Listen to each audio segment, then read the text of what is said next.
बच्चों, आज हम लोग हिंदी व्याकरण एवं रचना पढ़ेंगे।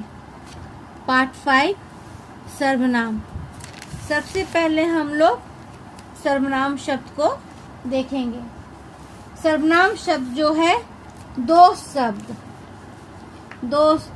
सर्वनाम शब्द जो है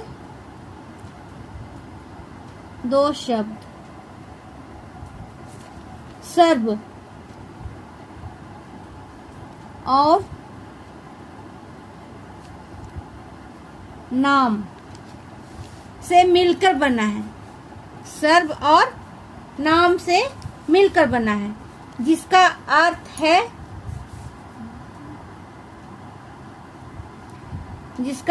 है सबके लिए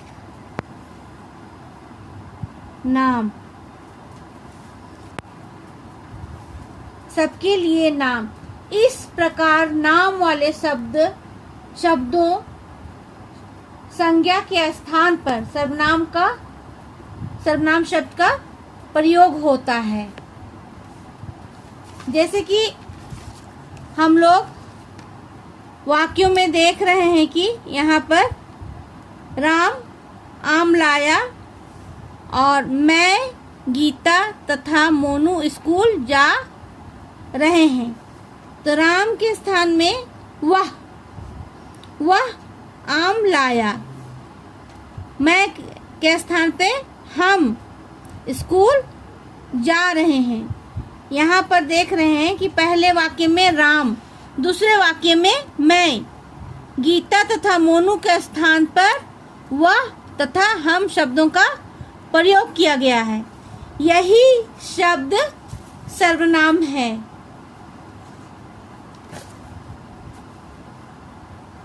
सर्वनाम शब्दों के प्रयोग से भाषा सुंदर बनती है और संज्ञा शब्दों या नामों को बार बार लिखना या कहना नहीं पड़ता है।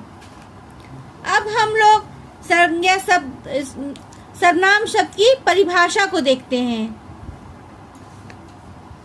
संज्ञा के स्थान पर प्रयुक्त होने वाले शब्दों को सर्वनाम कहते हैं। किसी भी संज्ञा शब्द के बार बार प्रयोग को दूर करने के लिए ही सर्वनाम का प्रयोग किया जाता है। इससे भाषा भी सुंदर हो जाती है। इससे पहले मैं आपको बतलाई कि सर्वनाम शब्दों के प्रयोग से भाषा सुंदर बनती है और संज्ञा शब्दों को बार बार लिखना या कहना नहीं पड़ता है।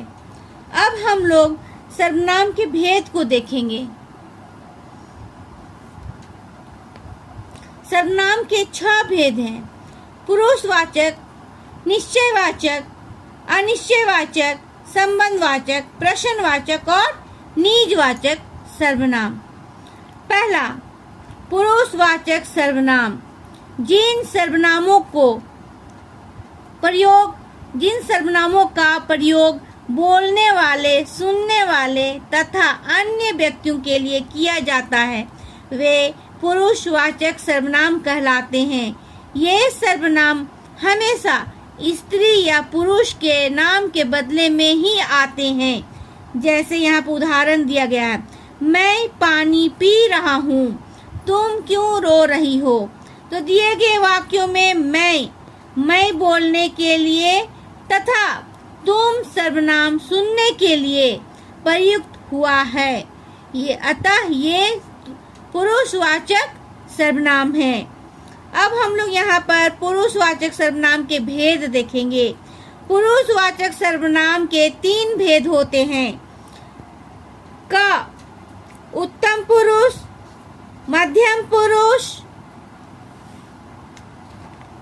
और अन्य पुरुष सर्वनाम। अब हम लोग इसको विस्तार से देखते हैं। उत्तम पुरुष सर्वनाम। जिस सर्वनाम का प्रयोग बोलने वाला अपने लिए करता है उसे उत्तम पुरुष सर्वनाम कहते हैं। जैसे मैं, हम, मुझे, हमारा आदि। उदाहरण, मुझे बारिश अच्छी नहीं लगती। हमारा, विद्यालय आज बंद है। अब हम लोग पढ़ेंगे यहाँ पर मध्य पुरुषवाचक सर्वनाम। तो यहाँ पर भी जिस सर्वनाम का प्रयोग बोलने वाला सुनने वाले के लिए करता है उसे मध्यम पुरुषवाचक सर्वनाम कहते हैं। जैसे आप, तुम, मुझे, तुम्हें, तुम्हारा आदि। उदाहरण, तुम आज क्या करोगे? आपको आज बुलाया गया था।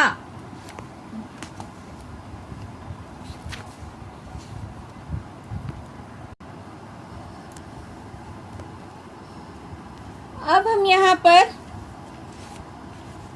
आप लोगों को एक बार पुरुषवाचक सर्वनाम के विषय में फिर से बतला रही हूँ। जैसे कि इसके 3 भेद हैं।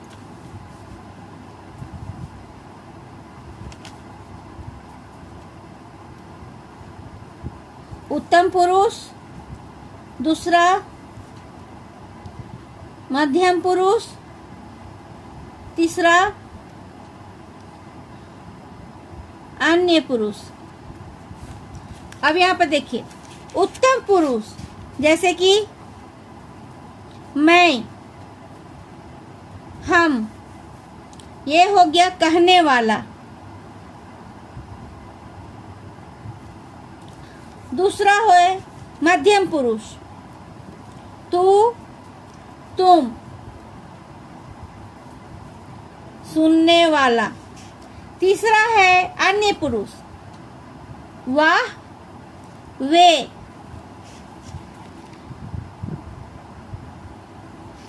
जिसके विषय में कहा जाए, जिसके विषय में कहा जाए। जैसे कि जिस सर्वनाम को बोलने वाला अपने लिए प्रयुक्त करे वह उत्तम पुरुष होता है। जैसे मैं और हम। मध्यम पुरुष में है कि जिस सर्वनाम को बोलने वाला सुनने वाले के लिए प्रयुक्त करे, जैसे तू और तुम। जैसे कि मैं यहाँ पर आपका उदाहरण में बतलाई हूँ। अब हम लोग पढ़ेंगे अन्य पुरुष। जिस सर्वनामों से किसी व्यक्ति, वस्तु आदि का निश्चित बोध हो, जिस सर्वनाम को बोलने वाला अन्य पुरुष के लिए प्रयुक्त करे वह अन्य पुरुष कहलाता है। जैसे वह, वे। यहाँ पर देखिए, उसने आज नीली कमीज पहनी है, आज उन्हें पुरस्कार मिलेगा। ये जो है अन्य पुरुष वाचक सर्वनाम।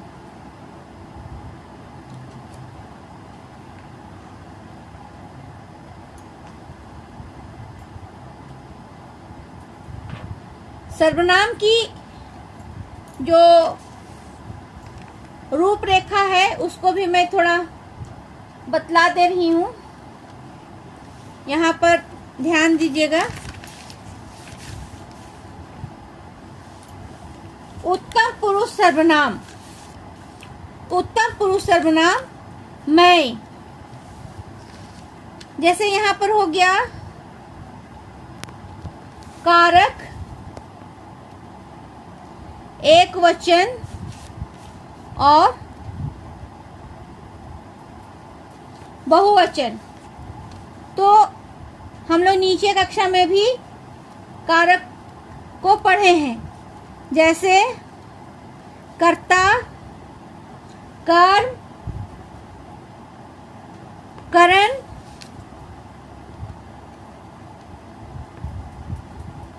संप्रदान, अपादान, संबंध, अधिकरण। तो कर्ता में एक वचन मैं, मैंने, बहुवचन हम, हमने, उसी प्रकार कर्म, मुझे, मुझको, हमें, हमको, करण, मुझसे, हमसे, संप्रदान, मेरे लिए, हमारे लिए,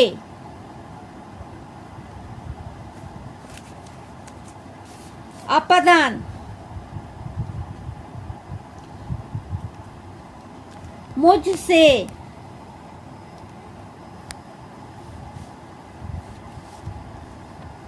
हमसे, संबंध, मेरा, मेरे, मेरी, हमारा, हमारे, हमारी, यहाँ पर होगा हमारी। अधिकरण,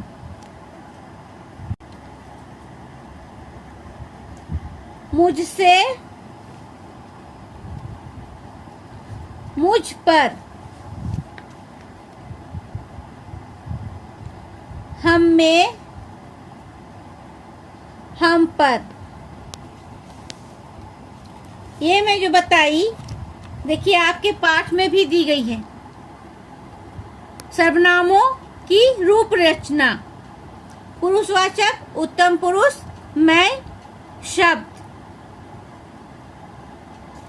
यहाँ पर मैं जो भी आपको अभी पढ़ाई वो आपके पुस्तक में भी दी गई है। अब हम लोग उसी प्रकार मध्यम पुरुष, इसको मैं बता रही हूँ। मध्यम पुरुष सर्वनाम तू पढ़ेंगे। तू, यहाँ पर देखिए, तू, तो इसी में मैं बता रही हूँ कर्ता, कर्म, करण, संप्रदान, अपदान, संबंध और अधिकरण। तो यहाँ पर एक वचन और बहुवचन, तो हो जाएगा यहाँ पर तू, तूने। ये मध्यम पुरुष का है। तू, तूने, तुम, तुमने। इसी में मैं बता रही हूँ, तू, तूने, तुम, तुमने। अब इसी से आपको बनाना है। तुझे, तुझको, करण में आ जाएगा तुझसे, तुमसे। संप्रदान में आ जाएगा तेरे लिए, तुम्हारे लिए। अपदान में तुझसे, तुमसे। संबंध में तेरा, तेरे, तेरी, तुम्हारा, तुम्हारे, तुम्हारी। अधिकरण में तुझ में, तुझ पर। फिर उसी प्रकार आपका यहाँ पर अन्य पुरुष में भी सर्वनाम के लिए वह है, जैसे वह, वे। तो आपका कर्ता में भी आ जाएगा वह, उसने, वे, उन्होंने, उन्होंने। ये आपका कर्ता में आएगा। कर्म में आएगा उसे, उसको, उन्हें, उनको। करण में आएगा उससे, उनसे। संप्रदान में आएगा उसके लिए, उसको, उनके लिए। अपदान में उससे, उनसे। संबंध में आएगा उसका, उसके, उसकी, उनका, उनके, उनकी। अधिकरण में आएगा उसमें, उस पर, उनमें, उन पर। तो यहाँ तक आप लोग समझ ही गए होंगे। अब हम लोग निश्चयवाचक सर्वनाम जो सर्वनाम किसी व्यक्ति, वस्तु आदि की ओर निश्चय पूर्वक संकेत करे वे निश्चयवाचक सर्वनाम कहलाते हैं। जैसे यह, यही, वह, वही, वे, इन्हें, इसे, उसे आदि। उदाहरण देखिए, यह तस्वीर मेरी माँ की है, वह लड़का मेरा बेटा है। इन दोनों वाक्यों में तस्वीर और लड़के के विषय में निश्चय पूर्वक कहा गया है, अतः इन दोनों वाक्यों में प्रयुक्त यह और वह निश्चयवाचक सर्वनाम है। यहाँ पर मैं फिर से बता रही हूँ, जिन सर्वनामों में किसी व्यक्ति, वस्तु आदि का निश्चित बोध हो उसे निश्चयवाचक सर्वनाम कहते हैं।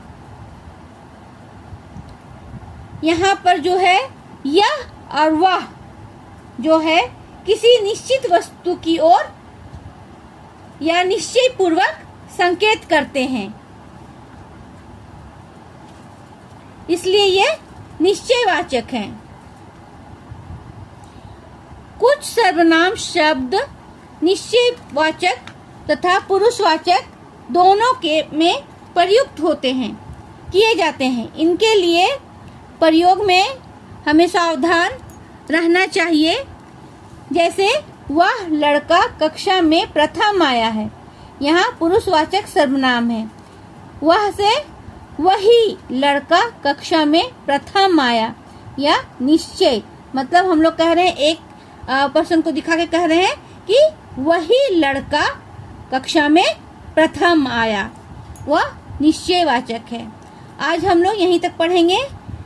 नेक्स्ट क्लास में हम लोग अनिश्चय, संबंधवाचक, पुरुष प्रश्नवाचक और निजवाचक सर्वनाम पढ़ेंगे। आप लोगों का होमवर्क है, सर्वनाम किसे कहते हैं, उसके कितने भेद हैं, नाम भी लिखिए। और ये जो तालिका है आपका सर्वनामों की रूप रचना, इसको आप लोग बना लेंगे। ये आप लोगों का होमवर्क है।